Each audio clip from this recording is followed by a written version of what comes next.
Un cordial saludo para todos, seamos bienvenidos a este encuentro con Dios y su santa palabra, pidiendo al Señor de la vida y la misericordia que nos acompañe, si estamos en la soledad interior o si estamos con nuestra familia o comunidad parroquial o la comunidad formativa. Con esta intención iniciamos nuestra lección divina en el nombre del Padre, del Hijo y del Espíritu Santo. Amén. Nos disponemos para invocar la presencia del Espíritu Santo, de modo que esta tercera persona divina nos asista con su luz y que su esencia acompañe nuestro ser para entender, asumir, interpretar y vivir la santa palabra que Él mismo inspiró. Ven, Espíritu Santo, llena los corazones de tus fieles y enciende en ellos el fuego de tu amor. Envía, Señor, tu Espíritu que renueve la faz de la tierra. Oh Dios, que llenaste los corazones de tus fieles con la luz del Espíritu Santo, concédenos que guiados por el mismo Espíritu sintamos con rectitud y gocemos siempre de tu consuelo. Por Jesucristo nuestro Señor. Amén. Iniciamos nuestra lección divina con el primer paso, que es la lectura. Y para ello tomamos el Evangelio que la liturgia nos propone para este domingo 18º del tiempo ordinario del ciclo C. Buscamos en nuestros textos bíblicos el Santo Evangelio de San Lucas, capítulo 12, versículos del 13 al 25. Lucas 12, 13 al 21. Uno de la gente le dijo: Maestro, di a mi hermano que reparta la herencia conmigo. Él les respondió: Hombre, ¿quién me ha constituido juez o repartidor entre ustedes? Y les dijo: Miren y guárdense de toda codicia, porque aun en la abundancia la vida de uno no está asegurada por sus bienes. Les dijo una parábola. Los campos de cierto hombre rico dieron mucho fruto, y pensaba entre sí diciendo: ¿Qué haré, pues no tengo dónde reunir mi cosecha? Y dijo: Voy a hacer esto. Voy a demoler mis graneros y edificaré otros más grandes, y reuniré allí todo mi trigo y mis bienes. Y diré a mi alma: Alma, tienes muchos bienes en reserva para muchos años. Descansa, come, bebe y banquetea. Pero Dios le dijo: Necio, esta misma noche te reclamarán el alma. Las cosas que preparaste, ¿para quién serán? Así es el que atesora riquezas para sí y no se enriquece en orden a Dios. Continuamos con nuestro segundo paso, que es la meditación, por lo que hablaremos brevemente del contexto y luego analizaremos algunos detalles particulares. En el contexto litúrgico continuamos con la lectura de Lucas, donde el evangelista nos ha descrito cuál es la verdadera herencia que proviene de Jesús, dado que en la comunidad cristiana hay equívocos sobre lo que puede proceder de su amor y su poder. A los 12, en Lucas 9, del 1 al 6, encontramos que Jesús da autoridad y poder para expulsar demonios, anunciar el reino, sanar enfermos, comunicar la paz de Dios. A la multitud, en Lucas 9, del 10 al 17, Jesús se da a sí mismo como alimento de vida a través del pan y el pez. A los discípulos, en Lucas 9, del 23 al 26, Jesús brinda la posibilidad de tomar su cruz, negarse a sí mismo y seguir sus pasos. Al escriba que pregunta por la herencia de la vida eterna, en Lucas 10, 25 al 37, Jesús le otorga la verdadera vida eterna en el amor a Dios y al prójimo, practicando la misericordia como el samaritano. Cuando visita a Marta y María, en Lucas 10, 38 al 42, María escoge la parte mejor, que es escuchar la palabra, y a Marta el servicio, la diaconía. Y Lucas termina afirmando que la herencia que da Dios es su espíritu, en Lucas 11, 13, al que se lo pida en la oración. Ya con este recorrido que nos ha propuesto la liturgia, sabemos que la vida cristiana no ofrece riquezas, no hay beneficios sociales ni privilegios políticos, no se exime a nadie de la enfermedad, no se garantiza una vida sin problemas.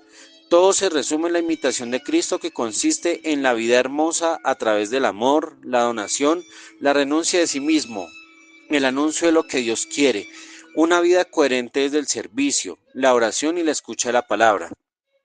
Jesús va hacia Jerusalén y expone también la verdadera alegría, ser ciudadanos del cielo, en Lucas 10 del 17 al 24. Pero tenemos una ausencia litúrgica, que es la confrontación entre Jesús y los fariseos en todo el capítulo 11 de Lucas, donde están los ayes y las reclamaciones que Jesús le encara a escribas y fariseos por su hipocresía, lujo, avaricia e incoherencia en la fe. Este es el panorama que envuelve el texto que la liturgia nos propone hoy, cuya pregunta podría ser como telón de fondo: ¿cuál es la verdadera riqueza?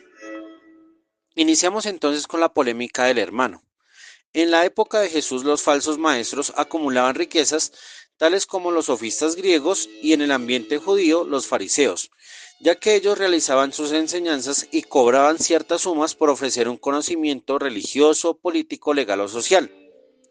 Ellos no consideraban la vida de las personas, no evaluaban el impacto de sus palabras ni pensaban en un bien común. Ellos se vendían al mejor postor y actuaban como dueños de la verdad, acomodando sus ideas a la conveniencia de sus interlocutores. Por ello la gente se admiraba de la enseñanza de Jesús porque era diferente. Lo hacía con autoridad, con autenticidad. No cambiaba sus discursos por dinero ni eran ambivalentes sus ideas. Siempre obraba con rectitud. Este prestigio y reconocimiento de Jesús hacía que algunos se confundieran. Y eso no pasaba solo en esa época. La iglesia también ha experimentado estas crisis a lo largo de su historia y por eso Lucas hoy nos ofrece una confrontación para evaluar cómo está mi percepción sobre las riquezas, qué es lo que rige mis decisiones y hacia dónde llevo mi propia vida. Démonos cuenta que quien aparece en este texto como personaje es uno de la multitud, es alguien sin nombre, no es discípulo, no es un escriba ni fariseo, es alguien que no tiene una identidad clara, es uno más del montón. Así sucede hoy con quien se preocupa solo por la riqueza es uno más. No tiene nombre, no hay legado, no hay recuerdo. Y este personaje llama a Jesús maestro. Sabe que Jesús ofrece enseñanzas, pero le da una orden. Di a mi hermano que reparta la herencia conmigo. Quizás su hermano estaba allí presente, y hoy este problema aparece en muchos creyentes hoy en día. Existen fieles que piensan que Jesús es un justiciero, que Él puede actuar según nuestro parecer. Personas que le piden a Jesús que le pase cosas malas a los que no queremos, que le quite poder y bienestar a quienes nos han hecho daño, que pierdan oportunidades hasta inclusive propios familiares. Tristemente eso pasa hoy en muchas oraciones, en muchas decisiones. Personas que desean cosas malas a propios o extraños, impidiendo así reconocer el mandamiento del amor que concede vida eterna. El verbo expuesto en la boca de este anónimo es que reparta, pero en el verbo griego el verbo es partir o dividir, el mismo que Jesús aplicó al partir el pan. Este sujeto sin nombre no sabe que Jesús no ha venido a partir riquezas, sino que ha venido a partir su propio cuerpo para alimentarnos a nosotros. Y finalmente, este hombre quiere su parte de la herencia. Lo que Lucas quiere expresar es cuestionar en el fondo cuál es la herencia que queremos para nuestra vida, la que ofrece Jesús o los bienes materiales que no aseguran la vida. Continuamos con la respuesta de Jesús. Miren y guárdense. Jesús le responde llamándolo hombre, algo que es muy bello y especial. En el texto griego aparece como antropos, pero en hebreo se llama Adán. Al evocarlo así, Jesús nos hace un recordatorio muy importante. Somos creación de Dios. Las riquezas no pueden hacernos olvidar la condición y dignidad que tenemos. Somos imagen y semejanza de Dios. Nada ni nadie puede hacernos olvidar que somos criaturas, que hemos sido creados para la vida, cuidarla y saberla administrar. Al decirle hombre, también le recuerda sus límites. Como persona vives y un día dejarás de vivir. Y es interesante que esta palabra está en signos de exclamación, como si Jesús quizá le estuviese gritando. Lo llama hombre. Cada vez que pase por tu cabeza o tu corazón pedir algo que esté en contra de la voluntad de Dios, recuerda que Jesús te pone en el lugar que mereces. Eres hombre, ser humano. Eres polvo y al polvo volverás.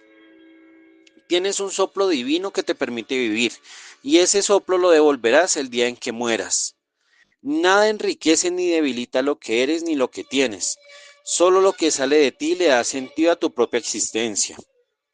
Luego de llamarlo, Jesús le pregunta, ¿quién me rebajó como juez? Aunque la traducción diga el verbo poner como juez, Jesús es claro, nadie lo ha rebajado como juez. Él no se ha rebajado como juez. La palabra juez en griego viene de krites, que se refiere a la capacidad de discernir. De ahí viene la palabra criterio. Jesús no ha venido para discernir sobre la administración de las riquezas. Esa no es su labor, ese no es el sentido de su vida. Él ha venido a ayudarnos a discernir, a tener criterio frente a nuestra propia vida en relación con Dios. Por eso nos hace dos observaciones, mirar y guardar. Mirar, que viene de orao, que significa atención, vigilancia, es el verbo que se usa para tomar medidas y cuidar algo que es de mucho valor. y guardar, filazo, que es el verbo utilizado para el cuidado y proteger cuando se avecina un peligro. ¿Qué debemos mirar y guardar? ¿Cuál es el peligro para la propia vida? La codicia. La codicia es una amenaza para la vida. Esta palabra tiene tres interpretaciones. Cupidicia en latín es un deseo intenso. Viene del dios griego Cupido, que es el dios del deseo, del retener, de un afán que nace del corazón. En griego, pleonexia, que es el deseo de tener más de lo necesario. Y en hebreo, chamdanut, que significa un deseo fuerte que domina a la persona, que somete las decisiones individuales. La codicia, como lo vemos, es el mayor peligro para nuestra propia vida, porque cuando yo deseo y anhelo más de lo debido, someto todo mi ser y lo reduzco a objetos que me hacen perder de vista el propósito de mi vida. ¿Cuál es la explicación para esta enseñanza de Jesús? La parábola del hombre rico. Jesús nos muestra a un hombre rico, uno que ya tenía muchos bienes, tenía las riquezas suficientes, pero este hombre se muestra solo, sin familia, sin esposa, sin hijos, sin hermanos, sin amigos. Era tan rico que solo se bastaba a sí mismo con su campo para vivir. Eso sucede hoy con las personas que solo ponen su codicia en las riquezas. Viven solas, permanecen solas. Jesús no nos dice que este hombre es malo. Es un hombre rico porque ha trabajado, ha dedicado su vida a cuidar y cultivar el campo, pero esta riqueza lo ha hecho vivir solo. Jesús nos dice que el campo de este hombre dio un excelente fruto, euforeo, un fruto que era el más bello y agradable, dio una cosecha envidiable. Fue el campo quien gracias a su labor le dio un fruto que le dio una riqueza desbordante. ¿Tú eres consciente del fruto de tus labores? Si eres empleado, empresario, emprendedor, artista, ¿reconoces qué es lo que mejor sale de tu campo? Es decir, ¿valoras y reconoces todo lo que puede emerger de ti? Entonces este hombre se puso a dialogizomai, se puso a razonar, a reflexionar. Aquí hay algo muy importante. Si ya tenía una riqueza excelente, un fruto bello y valioso, ¿por qué se pone a pensar? Los que se detienen a reflexionar y a pensar sobre su futuro son las personas pobres, las que no saben qué hacer ya que no tienen los recursos necesarios para vivir. Nunca se ha visto en la historia a un rey o multimillonario preocupado por su bienestar, ya que aparentemente tiene todo asegurado. Pero ¿qué piensa o por qué reacciona este hombre? Porque se concentra en sí mismo. Utiliza términos egoístas, yo y mí. Solo piensa en sí mismo, no existe nadie más. Formula una pregunta, ¿qué haré? Esta es la pregunta del pobre. Un pobre siempre se pregunta qué hacer para poder vivir. Esta es la pregunta que hace Caín luego de la sentencia de Dios por el asesinato de Abel. Es la pregunta del hijo de la parábola del Padre Misericordioso cuando está trabajando cuidando cerdos. Es la pregunta que hace quien no tiene claro el propósito de su vida. Este rico teniendo todo vive y piensa como un pobre. Los apóstoles no se hacen esta pregunta, tampoco se la hace María, nunca la hizo Juan Bautista. Quienes están con Dios saben siempre qué hacer. En cambio, quien no tiene a Dios siempre se hace la pregunta sobre qué hacer. La pregunta la formula porque según él, no tengo dónde reunir mis frutos. Y este reunir es el mismo verbo que se utiliza para la sinagoga. En vez de reunir almas y personas para Dios, piensa que los bienes se pueden juntar todos y guardar. Quien enseña qué es lo necesario para guardar es María, la Madre de Jesús. Ella guardaba todo en su corazón. En cambio, este rico no sabe ni qué ni cómo guardar. Para este hombre rico no existe Dios ni el prójimo, solo él y su trabajo. Cuidado, queridos hermanos, porque nos puede pasar así hoy. Por dedicarnos demasiado al trabajo, a acumular dinero, a ganar posesiones, podemos estar perdiendo la vida. Podemos perder la familia, los amigos, el amor. Y si somos religiosos, consagrados o ministros ordenados, peor aún, porque podemos estar perdiendo nuestra salvación y la salvación de las almas que Dios nos ha confiado. Entonces aparecen los graneros. Se propone demoler y construir como si él fuera Dios, que es capaz de destruir y construir, de derribar y plantar. Ante esto hay una serie de enseñanzas bíblicas que hablan del peligro de las riquezas y que nos hacen tomar conciencia que nuestra vida solo es polvo y soplo, es nada ante la majestuosidad del cosmos, duramos nada ante la duración del tiempo y de la historia, y el riesgo mayor, no dejar que nuestro nombre sea recordado en la historia. Podemos leer, por ejemplo, Santiago capítulo 4 versículos del 13 al 15, todo el Salmo 39, todo el capítulo 2 del libro de la sabiduría. Podemos leer Sabiduría capítulo 5 versículo 5, Proverbios capítulo 27 versículo 1 y el libro del Eclesiástico en el capítulo 11 versículos del 12 al 28. En estos textos, porque les pido por favor que leamos con calma, con sensatez, con tiempo, podemos encontrar que la vida sin Dios no es nada, que tenemos que aprovechar el día de hoy, porque hoy es el regalo de Dios. El pasado ya no está y el futuro es una incertidumbre total. Este hombre rico dice, reuniré mis mejores productos y mis buenas cosas. Él es consciente que va a almacenar lo mejor que ha hecho, sabe que su labor es excelente y por eso le habla a su propia alma, invitándola a comer, beber, disfrutar tranquilamente. Acciones que son solo para recibir y acumular. ¿Y qué sucede si llega la muerte? Podemos leer en Apocalipsis capítulo 3, versículos 17 al 20, que la mayor dicha y riqueza es llegar al final de la vida a compartir en el banquete del Señor. Pero ante este personaje que vivía sin nadie, Dios aparece y habla con él. Lucas tiene escrito Dios dice, en presente. Dios nos sigue hablando en este texto hoy. Dios tiene siempre algo para confrontarnos, no solo a Él, sino a nosotros hoy. Le dice necio, es decir, falto de juicio, irrazonable. Mientras que en la parábola aparentemente él razona y reflexiona, Dios le afirma que no ha sido capaz de pensar ni de reflexionar. Es un tonto, su vida no tiene peso. Y hace una aclaración, esta noche exigen tu alma. Dios no le quita la vida a nadie, Él no impide vivir a nadie.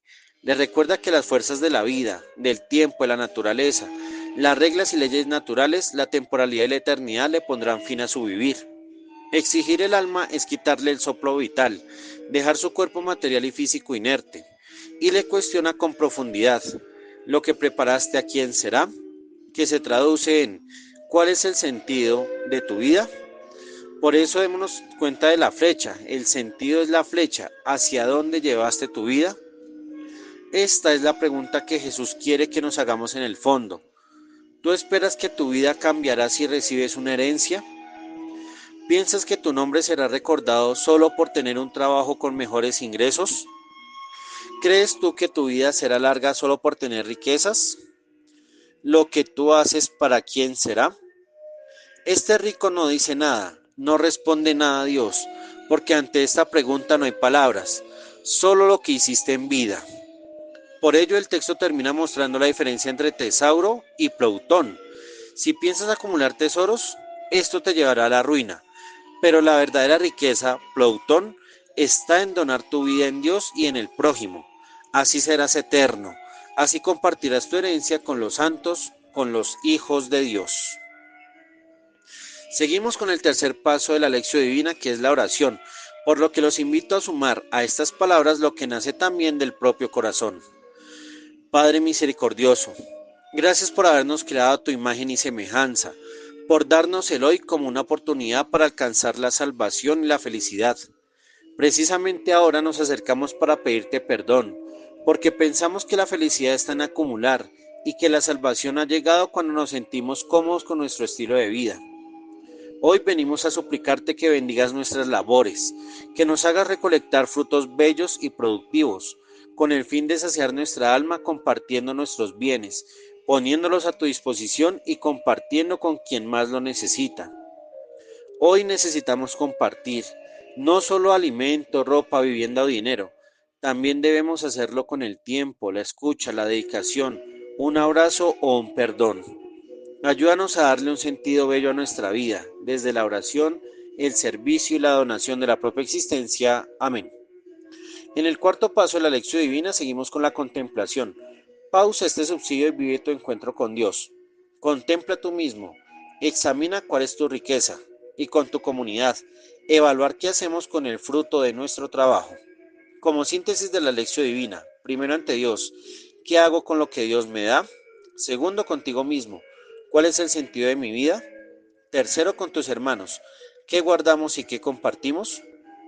Hemos llegado al quinto paso de la lección divina, que es la acción.